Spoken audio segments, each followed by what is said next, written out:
প্রতি মাসে প্রায় ৫০ লাখ টাকার বালা বেচাকেনা হয় এই এক গ্রাম থেকেই। এই গ্রামের ৩ শতাধিক পরিবারের সদস্যরা যেমন পেয়েছেন জীবিকার সন্ধান, তেমনি এখানকার বালা বিশেষ ডিজাইনের হওয়ায় দেশ জুড়ে রয়েছে চাহিদা। তৈরিকৃত এসব বালা বিক্রি হয় দেশের বড় বড় শহর সহ ভারতেও। এই বালা কাজ করে আমাদের জীবিকা নির্ভর করে। দোকান থেকে যে পরিমাণে অর্ডার দেওয়া হয় সেই পরিমাণে আমরা কাজ করে সাপ্লাই দেই, আর আমাদের মজুরি দিয়ে দেয়। এই কাজটি আমি দীর্ঘ 12-14 বছর ধরে করি। প্রত্যেক দিন 8 থেকে 10 জোড়া 12 জোড়াও করি। 800,000 টাকা আমার মজুরি আসে, এতে আমার ভালো পারিশ্রমিক আসে। বালা তৈরির এ চিত্র সাতক্ষীরা জেলার দেবহাটা উপজেলার উত্তর সখীপুর গ্রামের। প্রতিটি বাড়িতে বালা তৈরির ছোট ছোট কারখানা গড়ে ওঠায় এই গ্রামটি পরিচিত বালা গ্রাম হিসেবে। সকাল হলেই খটখট শব্দে মুখর থাকে সখীপুর গ্রাম। কেউ পিতলের পাত পিটিয়ে সাইজ করছেন, কেউ তৈরি করছেন বালা তৈরির গোলাকার পাইপ, আবার কেউ হাতে নকশা করে তৈরি করছেন নান্দনিক ডিজাইনের বালা। একটা বালা আমাদের তৈরি করতে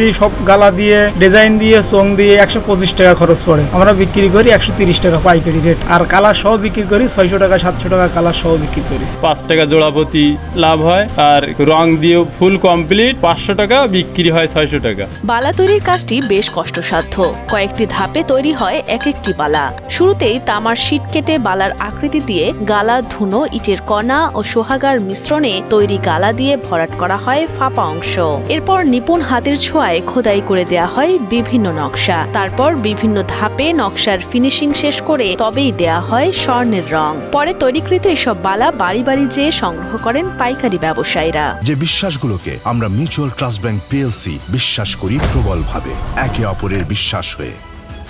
mutual trust bank, you can bank on us. Khulna, Jessore, Dhaka সব জায়গায় দেখা যাচ্ছে আমরা সেল দিচ্ছি। তবে আমাদের সরকারিভাবে যদি কিছু সহায়তা এবং ঋণ দেওয়া হতো তাহলে সব জায়গায় সার্ভিস ভালোভাবে দিতে পারতাম। এরা কেউ আসলে বসে নেই, সবাই কম বেশি এই কাজটা করতেছে এবং সবাই আলহামদুলিল্লাহ সবাই কিন্তু স্বাবলম্বী। প্রতিদিন 8 থেকে 10 জোড়া বালা তৈরি করে 500 থেকে 1000 টাকা আয় করছেন গৃহিণীরা। সেই সাথে শিক্ষার্থীরাও বালা তৈরি করে যোগাচ্ছেন তাদের লেখাপড়ার খরচ। আমি পড়াশোনার পাশাপাশি এই কাজ করি। প্রতি বালা ভরে দিলে প্রতি জোড়ায় আমাকে 13 টাকার মতো দেওয়া হয়। দিনে 500 টাকার মতো আয় হয়, এতে আমার পকেট খরচ ভালোভাবে বেরিয়ে যায়। বালা তৈরির শিল্পটি এখন একটি সম্ভাবনাময় খাত হিসেবে পরিচিত সাতক্ষীরার দেবহাটা উপজেলায়। তবে এই শিল্পের আরো উন্নয়ন ঘটাতে সরকারি সহযোগিতা প্রয়োজন বলে জানান সখীপুর ইউনিয়নের চেয়ারম্যান সাইফুল ইসলাম। বর্তমান এই বালাগুলো বাংলাদেশের বিভিন্ন প্রান্তে রপ্তানি হয় এবং ইন্ডিয়ায়ও যায়। আমি